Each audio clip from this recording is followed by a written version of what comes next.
آقا گفت از تو صحن سقاخانه رد می شدم، دیدم یکی داره وضو میگیره، وضوش اشتباه باطله. کنارش نشستم، گفتم آقا این وضو باطله. گفت به زبان انگلیسی به هم جواب داد متوجه نمیشم چی میگی. این شخص، این فاضل عالم به زبان خارجه هم مسلطه. گفت به ایشون گفتم به انگلیسی وضوتونو میگم باطله. گفت خندید، گفت من امریکایی هستم، از ایالت نیوجرسیا به زیارت علی ابن موسی رضا آمدم، مسیحی هم ولد نیستم. به هم گفتن اینجا میخوای بری باید دست و صورت تو اینجوری بشوری. گفت دستشو گرفتم، گفتم چت شده اومدی اینجا زیارت امام رضا؟ گفت مفصله.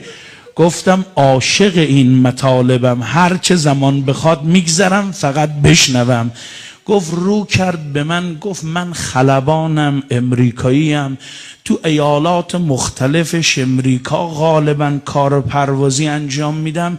همسر من مبتلا به تومور مغزی شد.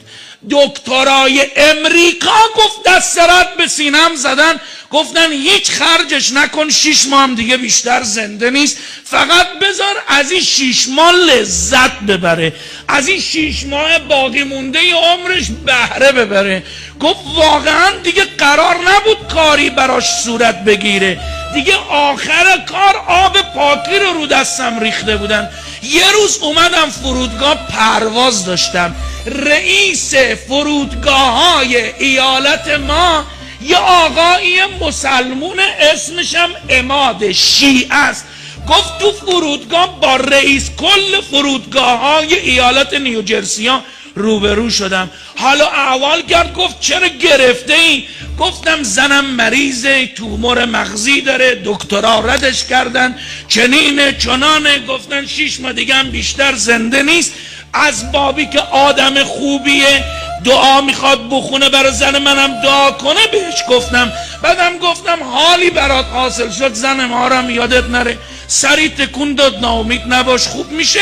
رفت داخل مسیری که باید ادامه میداد. دقایقی گذشت دیدم بلنگوهای فرودگاه منو صدا میزنه اتاق ریاست فرودگاه مراجعه کن.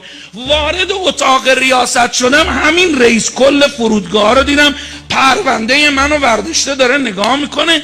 تا که وارد شدم ادبی کردم، رو کرد به من گفت قصه نخوری زنت خوب میشه، محکم. گفتم ما بهت گفتیم دعا کن، خیلی سفت میگی زنت خوب میشه، از کجا میگی؟ گفت مگه این پرونده تو نیست؟ گفتم چرا؟ گفت پرونده پروازی تو نگاه میکردم هفته آینده پروازات کجاست، دیدم یه پرواز شرق آسیایی هم که داری. گفتم خب اینو من تو فرودگاه مشهدم نقل کردم که خود آقای مهندس اسماعیلی رئیس کل فرودگاه های استان که بعدم شدن رئیس کل فرودگاه کشور تو مجلس بحث نشسته بود و انقلتی بود. ایشون انقلت میکرد، کما اینی که بعد جلسه هم تایید کرد مطالبی که تخصصیش اشاره شد همش هم کاملا درسته. آیون گفت پرونده رو نگاه کرد، گفت یه پرواز شرق آسیا داری؟ گفتم درسته. گفت تو مسیر شرق آسیا، تو این مسیری که حرکت میکنی شب از رو ایران داری رد میشی. گفتم خب. گفت تو این شهرهایی که رد میکنی یکیش مشهده. گفتم خب. گفت اون ساعت شب از تو کابین اگه نگاش کنی مشهده یه نقطه ای رو میبینی که این نقطه نور ازش تلألؤ میکنه و به جانب آسمان خدا اصلا داره نور میده. این قبر امام هشتم ماست، ما بهش میگیم رؤوف الائمه، ما بهش میگیم ضامن آهو. از تو کابین چشت به این حرم افتاد، بگو یا امام رضا عماد آدرس داده، قبر تو رو، حرم تو رو، زنم مریضه، یه تفضلی کن. گفت آقا هفته بعد از همه جا رونده شدم. گفت سوار هواپیما شدم، به کمکم هم گفتم، خودم هم یادم بود رو آسمان ایران مشهد که رسیدم شب از نیمه گذشته بود. از رو آسمان مشهد که می گذشتم یه نگاه کردم حرم علی ابن موسی رو دیدم، دل از دلم رفت. شروع کردم رو آسمان مشهد دور زدن، از تو کابین با این امام هشتم علیه السلام سخن گفتن. هیم میگفتم عماد آدرس تو رو داده، عماد گفته دست رد به سینه هیچکی نمیزنی، زنم مریضه، میشه یه لطفی بکنی، میشه یه عنایت بکنی. گفت تو کابین گریه میکردم، رو آسمون مشهد میچرخیدم. بعدم مسیرم رو ادامه دادم. 3-4 ساعت بعد فرودگاه مقصد که نشستم زنگ زدن خونم احوال زنم رو بپرسم، دیدم داری گریه میکنه.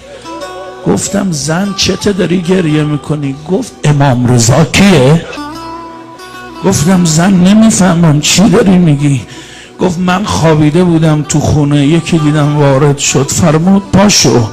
گفتم مریضم، تومور مغزی دارم، بذار بخوابم، با خوابیدن دردم کمتر میشه.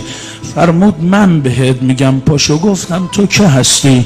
گفت شوهرت الان رو آسمان شهر منه، من امام رضای عمادم، از قول من به شوهرت بگو سلام ما رو هم به عماد برسونه، هرچی از این جور مشتریام داره بفرسته، ما هیچ کسی رو ردش نمی‌کنیم.